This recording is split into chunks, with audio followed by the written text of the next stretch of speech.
जी, तो तमाम देखने वालों और सुनने वालों को लाहौर पाकिस्तान और मॉडल टाउन के इस खूबसूरत पार्क से एक दफ़ा से फिर खुश आमदेद। आज की अच्छी बात बड़ी अक्लमंदी की है और ये एक कदीम यूनानी लखारी की तरफ से आई। जी, मेरा मतलब यूरिपिडीज़ का है। उन्होंने बड़ा अक्लमंदी से कहा कि ताज़ा आंसू पुराने सदमों पर ज़ाया मत करें। बहुत खूब।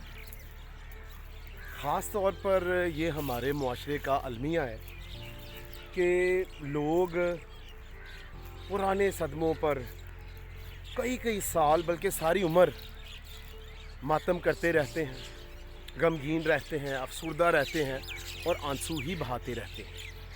और जिसकी वजह से ना कि वो ख़ुद परेशान होते हैं बल्कि अपने इर्द गिर्द लोगों को भी वो बहुत ज़्यादा गमगीन और परेशान करते हैं।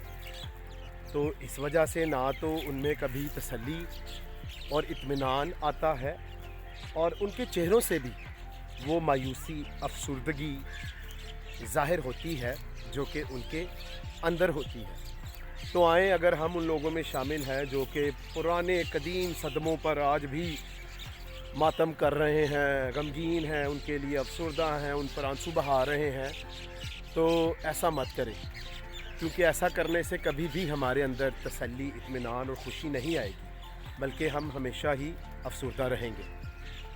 तो यूरिपिडीज़ का ये फिर अच्छा कौल मत भूलें कि पुराने सदमों पर अपने ताज़ा आंसू ज़ाया मत करें। जी, क्या कहा यूरिपिडीज़ ने? आंसू ज़ाया मत करें। आंसू बड़े बेशकीमत होते हैं। तो फिर जब भी मेरा चैनल देखें, इसको पसंद भी करें, सब्सक्राइब भी करें।